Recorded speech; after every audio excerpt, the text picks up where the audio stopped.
Kitab Nehemia.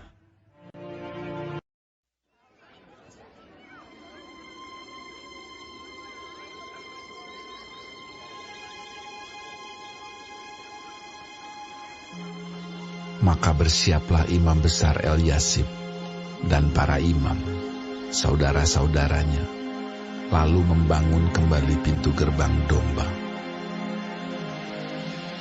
Mereka mentahbiskannya dan memasang pintu-pintunya. Mereka mentahbiskannya sampai menara Mea, menara Hananeel. Berdekatan dengan mereka, orang-orang Yeriko membangun. Dan berdekatan dengan orang-orang itu, Zakur bin Imri. Pintu gerbang ikan dibangun oleh Bani Senaa. Mereka memasang balok-balok, lalu memasang pintu-pintunya dengan pengancing-pengancing dan palang-palangnya. Berdekatan dengan mereka, Meremot bin Uria bin Hakos mengadakan perbaikan. Dan berdekatan dengan dia, Mesulam bin Berekia bin Mesezabeel. Berdekatan dengan dia, Zadok bin Baana mengadakan perbaikan. Dan berdekatan dengan dia, orang-orang Tekoa. Hanya pemuka-pemuka mereka tidak mau memberi bahunya untuk pekerjaan tuan mereka. Pintu gerbang lama diperbaiki oleh Yoyada bin Paseah dan Mesulam bin Besoja. Mereka memasang balok-balok, lalu memasang pintu-pintunya dengan pengancing-pengancing dan palang-palangnya. Berdekatan dengan mereka, Melaka, orang Gibeon, dan Yadon, orang Meronot, mengadakan perbaikan beserta orang-orang Gibeon dan Mispa yang berada di wilayah kekuasaan bupati daerah sebelah barat Sungai Efrat. Berdekatan dengan mereka, Uziel bin Harhaya, salah seorang tukang emas, mengadakan perbaikan, dan berdekatan dengan dia, Hananya, seorang juru campur rempah-rempah. Mereka memperkokoh Yerusalem sampai tembok lebar. Berdekatan dengan mereka, Refaya bin Hur, penguasa setengah wilayah Yerusalem yang satu, mengadakan perbaikan. Berdekatan dengan dia, Yedaya bin Harumaf mengadakan perbaikan tepat di depan rumahnya. Dan berdekatan dengan dia, Hatus bin Hasabnea. Malkia bin Harim dan Hasub bin Pahat Moab memperbaiki bagian yang lain dan menara perapian. Berdekatan dengan mereka, Salum bin Halohes, penguasa setengah wilayah Yerusalem yang lain, mengadakan perbaikan bersama-sama anak-anak perempuannya. Pintu gerbang Lebak diperbaiki oleh Hanun dan penduduk Sanoa.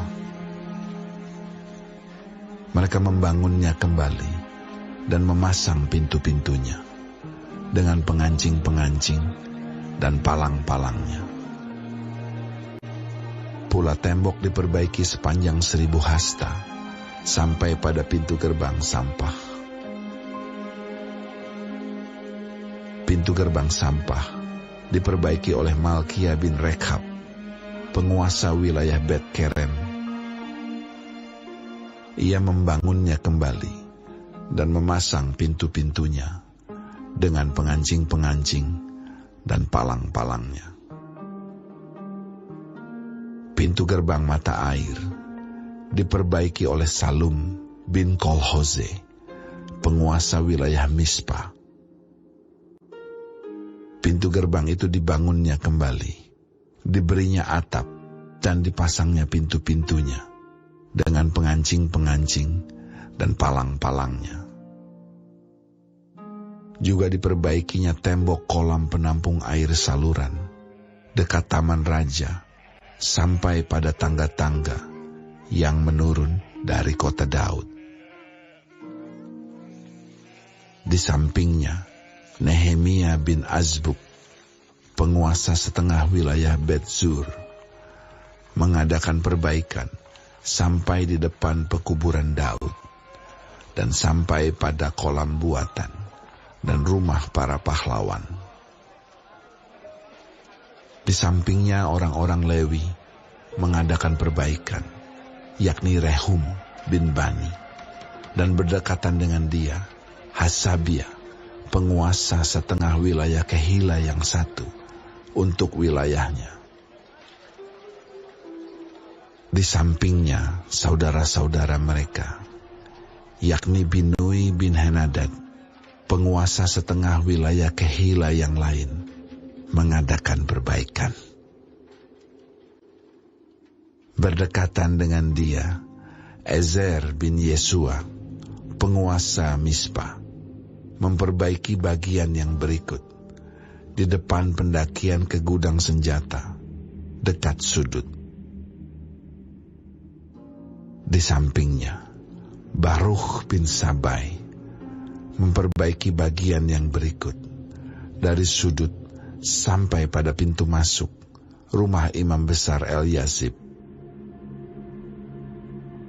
Di sampingnya, Meremot bin Uria bin Hakos memperbaiki bagian yang berikut dari pintu masuk rumah Eliasib sampai pada ujung rumah Eliasib.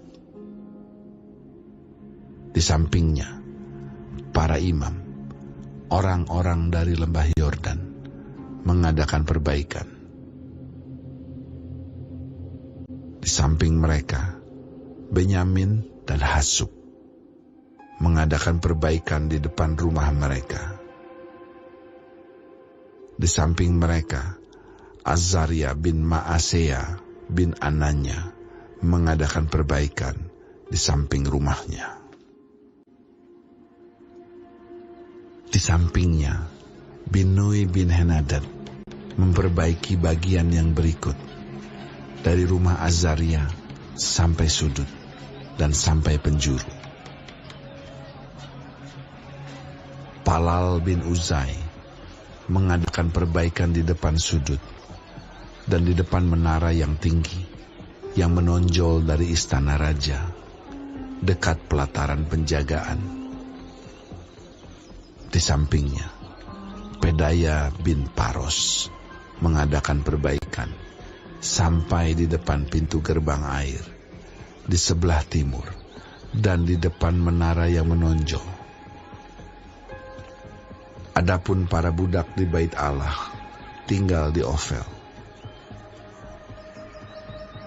Di samping Pedaya, orang-orang Tekoa memperbaiki bagian yang berikut dari depan menara besar yang menonjol itu sampai tembok Ofel. Mulai dari pintu gerbang kuda, para imam mengadakan perbaikan, masing-masing di depan rumahnya. Di samping mereka, Zadok bin Imer mengadakan perbaikan di depan rumahnya. Di sampingnya, Semaya bin Sekanya, penjaga pintu gerbang timur. Di sampingnya, Hananya bin Selemia dan Hanun anak Zalaf yang keenam memperbaiki bagian yang berikut.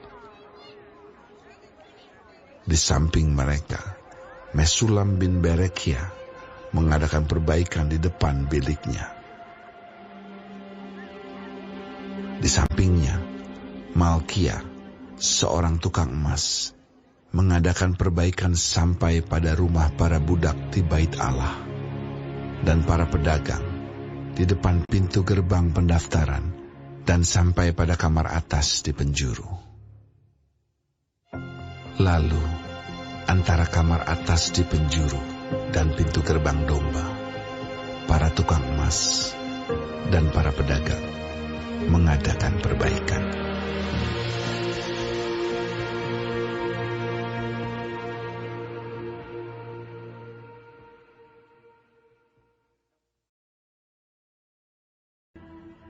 Kitab Nehemia.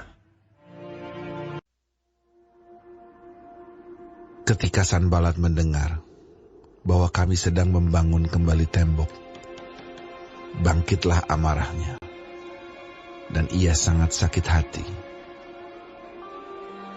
Ia mengolok-olokkan orang Yahudi dan berkata di hadapan saudara-saudaranya dan tentara Samaria, "Apa gerangan yang dilakukan orang-orang Yahudi yang lemah ini? Apakah mereka memperkokoh sesuatu? Apakah mereka hendak membawa persembahan? Apakah mereka akan selesai dalam sehari? Apakah mereka akan menghidupkan kembali batu-batu dari timbunan puing yang sudah terbakar habis seperti ini?" Lalu berkatalah Tobia, orang Amon itu, yang ada di dekatnya, "Sekalipun mereka membangun kembali, kalau seekor anjing hutan meloncat dan menyentuhnya, robohlah tembok batu mereka." "Ialah kami. Dengarlah bagaimana kami dihina. Balikanlah cercaan mereka menimpa kepala mereka sendiri. Dan serahkanlah mereka menjadi jarahan di tanah tempat tawanan. Jangan kau tutupi kesalahan mereka, dan dosa mereka jangan kau hapus dari hadapanmu. Karena mereka menyakiti hatimu dengan sikap mereka terhadap orang-orang yang sedang membangun. Tetapi kami terus membangun tembok sampai setengah tinggi dan sampai ujung-ujungnya bertemu, karena seluruh bangsa bekerja dengan segenap hati." Ketika Sanbalat dan Tobia serta orang Arab dan orang Amon dan orang Asdod mendengar bahwa pekerjaan perbaikan tembok Yerusalem maju dan bahwa lubang-lubang tembok mulai tertutup, maka sangat marahlah mereka. Mereka semua mengadakan persepakatan bersama untuk memerangi Yerusalem dan mengadakan kekacauan di sana. Tetapi kami berdoa kepada Allah kami dan mengadakan penjagaan terhadap mereka siang dan malam karena sikap mereka. Berkatalah orang Yehuda, Kekuatan para pengangkat sudah merosot, dan puing masih sangat banyak. Tak sanggup kami membangun kembali tembok ini. Tetapi lawan-lawan kami berpikir, Mereka tidak akan tahu dan tidak akan melihat apa-apa sampai kita ada di antara mereka, membunuh mereka dan menghentikan pekerjaan itu. ketika orang-orang Yahudi yang tinggal dekat mereka sudah 10 kali datang memperingatkan kami, Mereka akan menyerang kita dari segala tempat tinggal mereka. maka aku tempatkan rakyat menurut kaum keluarganya dengan pedang, tombak, dan panah di bagian-bagian yang paling rendah dari tempat itu, di belakang tembok, di tempat-tempat yang terbuka. Kuamati semuanya, lalu bangun berdiri dan berkata kepada para pemuka dan para penguasa dan kepada orang-orang yang lain, "Jangan kamu takut terhadap mereka.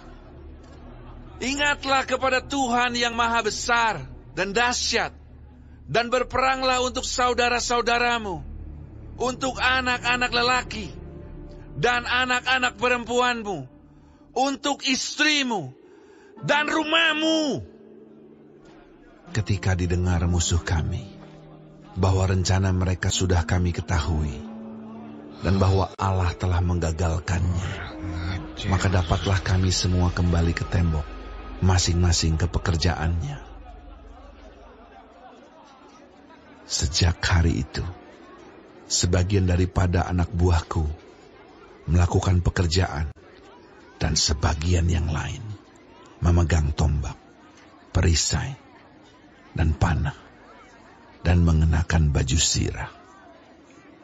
Sedang para pemimpin berdiri di belakang segenap kaum Yehuda yang membangun di tembok. Orang-orang yang memikul dan mengangkut melakukan pekerjaannya dengan satu tangan, dan dengan tangan yang lain mereka memegang senjata. Setiap orang yang membangun bekerja dengan berikatkan pedang pada pinggangnya, dan di sampingku berdiri peniup sangkakala. Berkatalah aku kepada para pemuka dan para penguasa, dan kepada orang-orang yang lain, pekerjaan ini besar dan luas, dan kita terpencar pada tembok yang satu jauh daripada yang lain. Dan kalau kamu mendengar bunyi sangkakala di suatu tempat, berkumpullah ke sana mendapatkan kami. Allah kita akan berperang bagi kita. Demikianlah kami melakukan pekerjaan itu. Sedang sebagian daripada orang-orang memegang tombak dari merekahnya fajar sampai terbitnya bintang-bintang. Pada waktu itu juga aku berikan perintah kepada rakyat. Setiap orang dengan anak buahnya harus bermalam di Yerusalem, supaya mereka mengadakan penjagaan bagi kami pada malam hari, dan melakukan pekerjaannya pada siang hari. Demikianlah aku sendiri, saudara-saudaraku, anak buahku, dan para penjaga yang mengikut aku. Kami semua tidak sempat menanggalkan pakaian kami. Setiap orang memegang senjata dengan tangan kanan.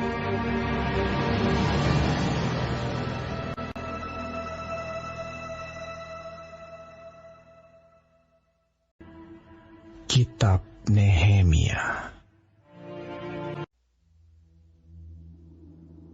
Maka terdengarlah keluhan yang keras dari rakyat dan juga dari pihak para istri terhadap sesama orang Yahudi. Ada yang berteriak, anak laki-laki dan anak perempuan kami banyak, dan kami harus mendapat gandum supaya kami dapat makan dan hidup. Dan ada yang berteriak, ladang dan kebun anggur dan rumah kami gadaikan untuk mendapat gandum pada waktu kelaparan. Juga ada yang berteriak, kami harus meminjam uang untuk membayar pajak yang dikenakan raja atas ladang dan kebun anggur kami. Sekarang, walaupun kami ini sedarah sedaging dengan saudara-saudara sebangsa kami, dan anak-anak kami sama dengan anak-anak mereka, namun kami terpaksa membiarkan anak-anak lelaki dan anak-anak perempuan kami menjadi budak. Dan sudah beberapa anak perempuan kami harus membiarkan diri dimiliki orang. Kami tidak dapat berbuat apa-apa, karena ladang dan kebun anggur kami sudah di tangan orang lain. Maka sangat marahlah aku ketika ku dengar keluhan mereka dan berita-berita itu. Setelah berpikir masak-masak, aku menggugat para pemuka dan para penguasa. Kataku kepada mereka, masing-masing kamu telah makan riba dari saudara-saudaramu. Lalu kuadakan terhadap mereka suatu sidang jemaah yang besar. Berkatalah aku kepada mereka, kami selalu berusaha sedapat-dapatnya untuk menebus sesama orang Yahudi yang dijual kepada bangsa-bangsa lain. Tetapi kamu ini justru menjual saudara-saudaramu supaya mereka dibeli lagi oleh kami. Mereka berdiam diri karena tidak dapat membantah. Kataku, tidaklah patut apa yang kamu lakukan itu. Bukankah kamu harus berlaku dengan takut akan Allah kita, untuk menghindarkan diri dari cercaan bangsa-bangsa lain, musuh-musuh kita? Juga aku dan saudara-saudaraku dan anak buahku telah membungakan uang dan gandum pada mereka. Biarlah kita hapuskan hutang mereka itu. Biarlah kamu kembalikan kepada mereka hari ini juga ladang mereka, kebun anggur, kebun zaitun, dan rumah mereka. Pula hapuskanlah hutang mereka, yakni uang serta gandum, anggur, dan minyak yang kamu tagih daripada mereka. berkatalah mereka, Itu akan kami kembalikan, dan kami tidak akan menuntut apa-apa dari mereka. Kami akan lakukan tepat seperti yang engkau perintahkan. Lalu aku memanggil para imam dan menyuruh mereka bersumpah bahwa mereka akan menepati janji mereka. Juga aku kebas lipatan bajuku sambil berkata, Demikianlah setiap orang yang tidak menepati janji ini akan dikebas Allah dari rumahnya dan hasil jerih payahnya. Demikianlah ia dikebas dan menjadi hampa. dan seluruh jemaah berkata, Amin. lalu memuji-muji Tuhan. Maka rakyat berbuat sesuai dengan janji itu. Pula sejak aku diangkat sebagai bupati di tanah Yehuda, yakni dari tahun ke-20 sampai tahun ke-32 pemerintahan Artahsasta, jadi 12 tahun lamanya aku dan saudara-saudaraku tidak pernah mengambil pembagian yang menjadi hak bupati. Tetapi para bupati yang sebelumnya, yang mendahului aku, sangat memberatkan beban rakyat. Bupati-bupati itu mengambil dari mereka 40 shikal perak sehari untuk bahan makanan dan anggur. Bahkan anak buah mereka merajalela atas rakyat. Tetapi aku tidak berbuat demikian karena takut akan Allah. Aku pun memulai pekerjaan tembok itu, walaupun aku tidak memperoleh ladang. Dan semua anak buahku dikumpulkan di sana khusus untuk pekerjaan itu. Duduk pada mejaku orang-orang Yahudi dan para penguasa 150 orang, selain mereka yang datang kepada kami dari bangsa-bangsa sekeliling kami. Yang disediakan sehari atas tanggunganku ialah seekor lembu, 6 ekor kambing domba yang terpilih, dan beberapa ekor unggas, dan bermacam-macam anggur dengan berlimpah-limpah setiap 10 hari. Namun dengan semuanya itu, aku tidak menuntut pembagian yang menjadi hak bupati, karena pekerjaan itu sangat menekan rakyat. Ya Allahku, demi kesejahteraanku, ingatlah segala yang kubuat untuk bangsa ini.